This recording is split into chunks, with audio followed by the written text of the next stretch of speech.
The woman says her name is Alina, and she lives in a quiet suburb just outside of Portland, Oregon, where tall pine trees lean like gentle watchers over neat streets and children's bicycles left on lawns.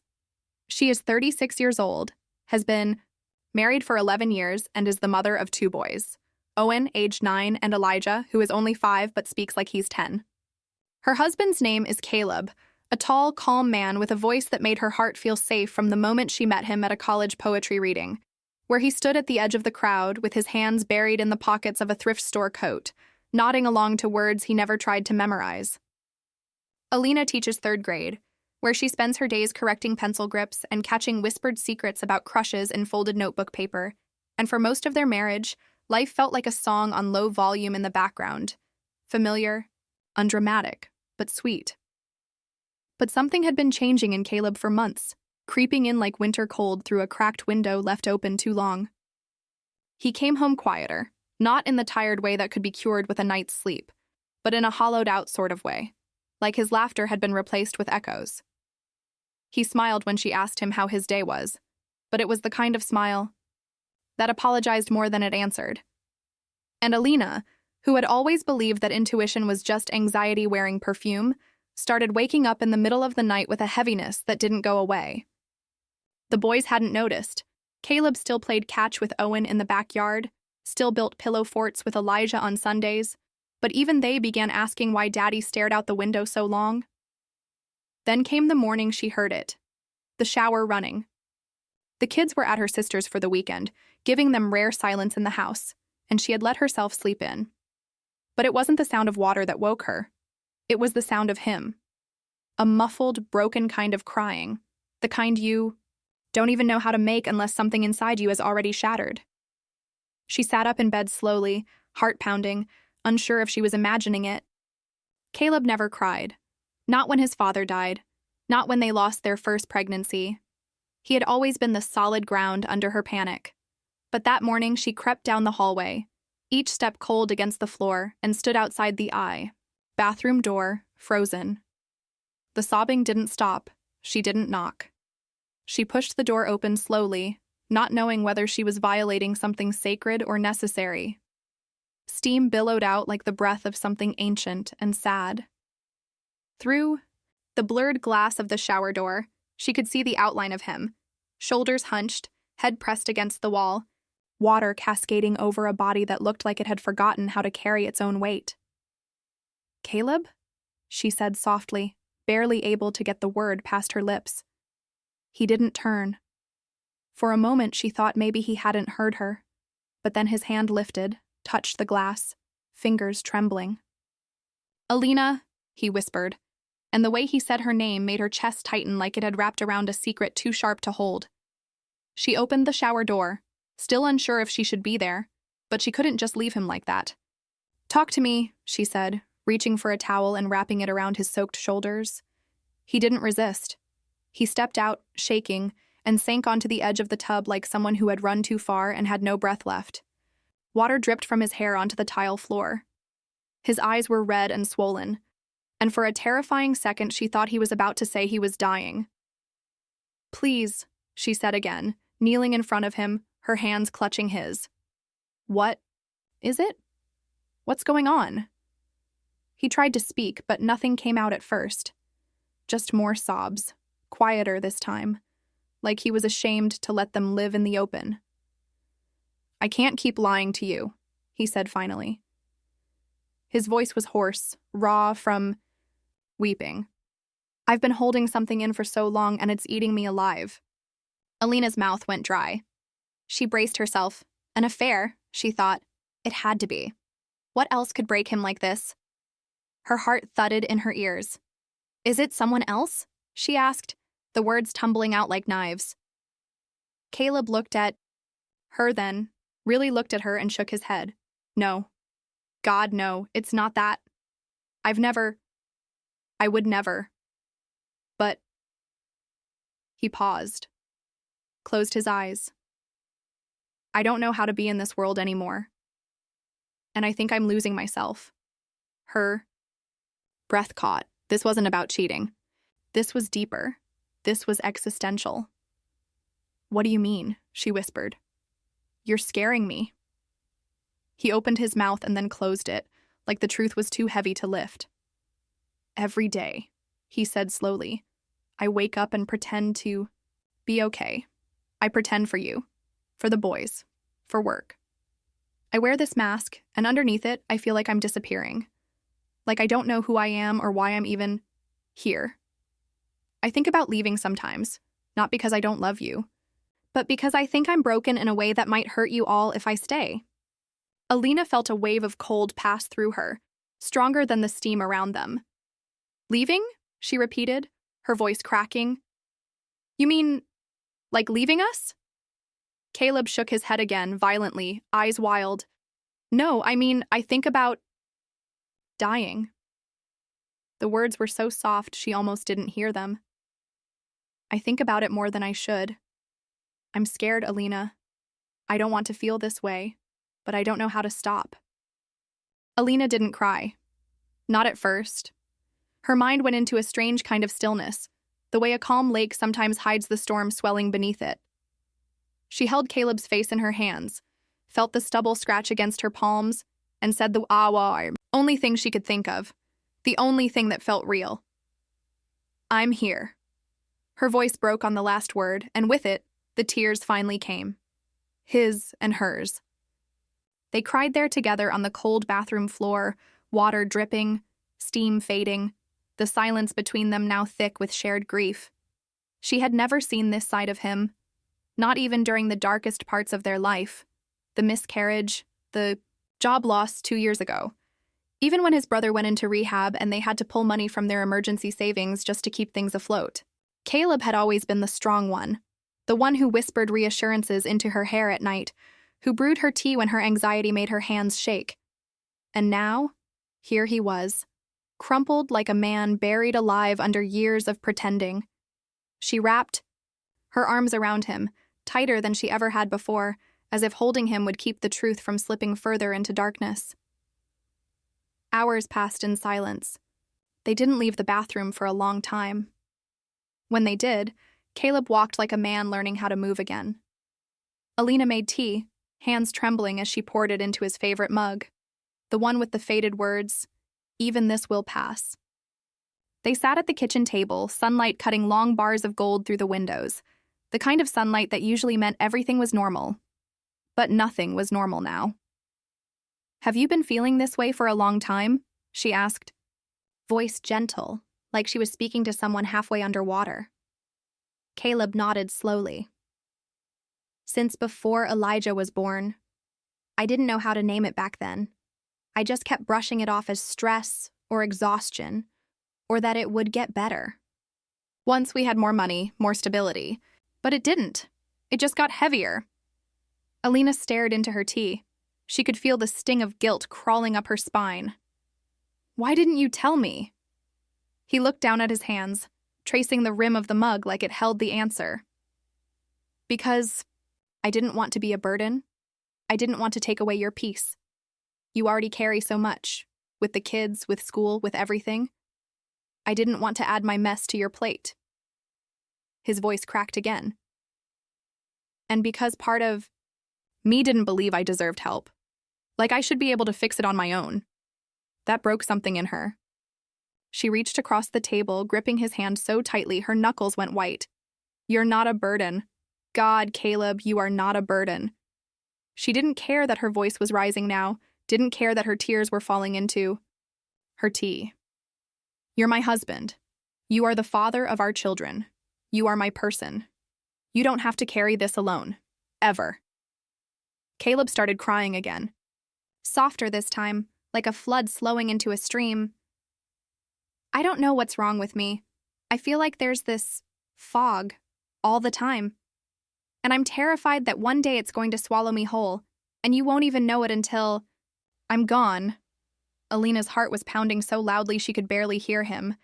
Then we'll fight the fog together, she said. I don't care how thick it is, I'm not letting it take you. That night, they didn't sleep in their bed. They curled up on the couch under the old quilt her mother made them when they got married, and Caleb fell asleep with his head on her chest, his breathing still shaky, but steadier. Alina stayed awake for hours, staring at the ceiling, thinking of every smile she'd missed, every time she told herself he was just tired, every moment she hadn't asked, "Are you really okay?" In the morning, she made the call to her sister and asked if the boys could stay a little longer.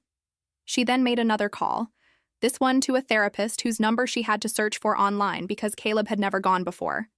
She handed the phone to him when the receptionist answered. He hesitated, eyes wide, then slowly took it and began to speak.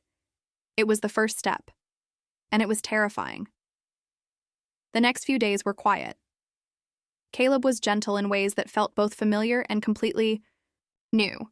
He touched her more often, soft brushes of the hand, long hugs before bed, but he also seemed afraid to take up too much space, like he was afraid of breaking again.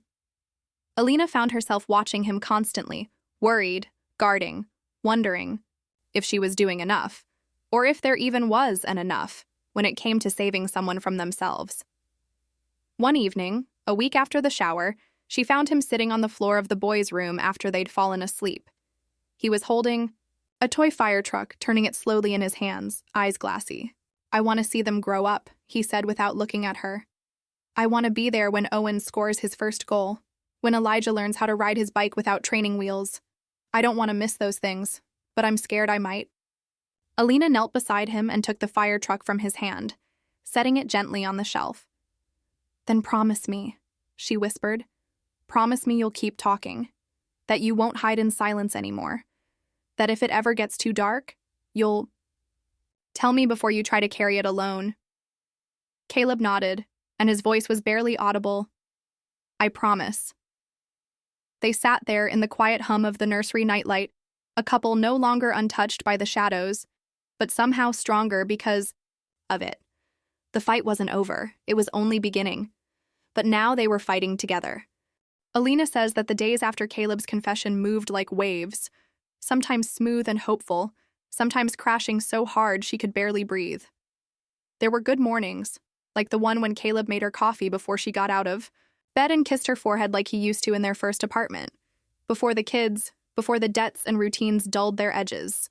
There were also dark nights when he would wake up drenched in sweat, gasping like he had been running from something in his dreams, something he still couldn't outrun. She would hold him during those nights, whispering over and over, "You're safe. You're here. I've got you." Therapy became their anchor. Caleb went twice a week, sometimes coming back lighter, sometimes quieter. He started writing again, just scribbles at first, old poems dug from memory and jotted in a worn notebook.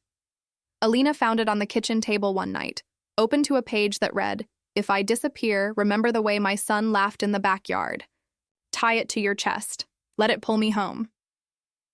She sat there for 20 minutes, fingers trembling over ink that felt like both a goodbye and a promise. But healing doesn't follow straight lines. One Friday afternoon, Alina picked up the boys from school and came home to find Caleb sitting in the garage, staring at the car engine like it had whispered something terrifying. He didn't look up when they arrived. The boys ran inside, laughing about something in their backpacks, and Alina stepped into the garage slowly. "Hey," she said gently. He turned toward her, and in his eyes was that old fog again.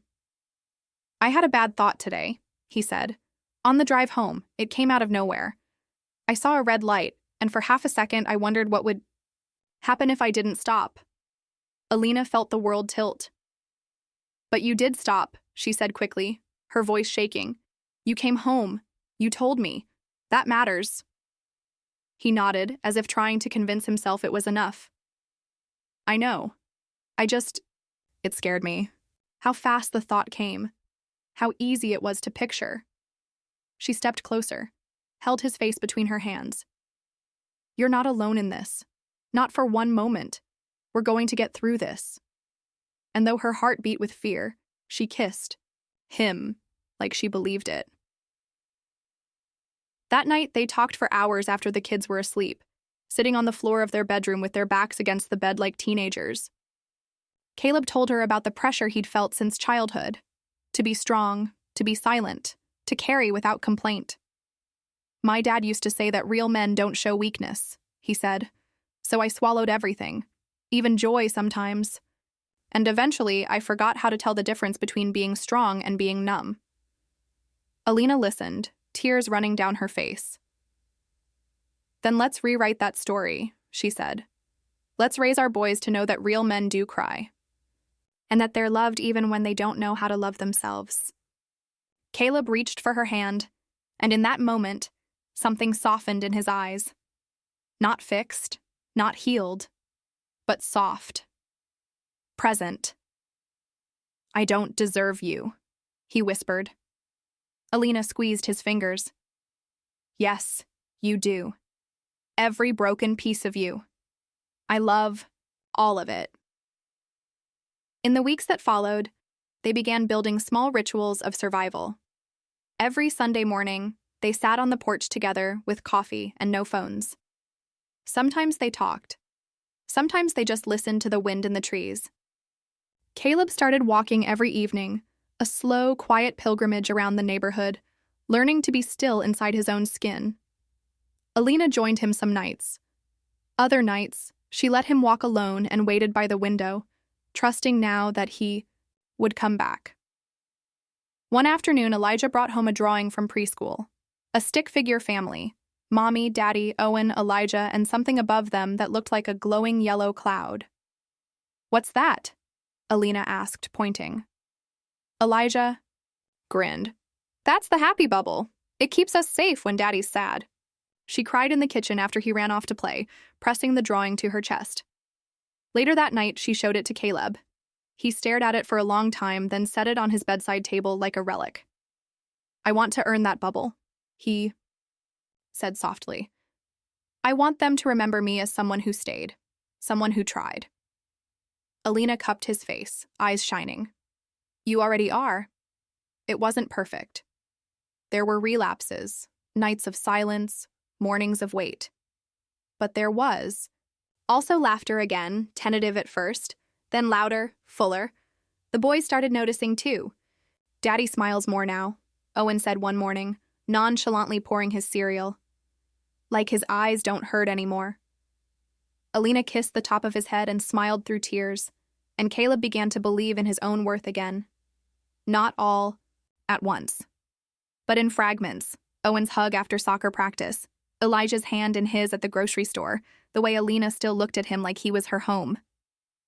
The woman says that healing, for them, was never a single sunrise after a long night. It was 1,000 tiny dawns, each one uncertain, each one worth holding. Alina and Caleb didn't arrive at peace with some grand breakthrough. Instead, they walked toward it one breath at a time, one whispered confession, one morning where he opened the blinds himself, one night when she didn't have to ask if he was okay. He told her before she could. They learned that surviving isn't just about staying alive. It's about choosing to keep trying when every part of you wants to give up. A year passed, not smoothly. There were still shadows, still days where the fog pressed its weight into their lives, but it no longer lived with them like an unspoken guest. Caleb now went to therapy once a week, and he had joined a support group with other men who, like him, had learned to wear masks so well they forgot how their real faces looked. Alina watched him begin to emerge, not into some perfected version of the man he once was, but into something braver, more honest. She found herself falling in love with him all over again, not because he had healed, but because he was no longer pretending he didn't need to.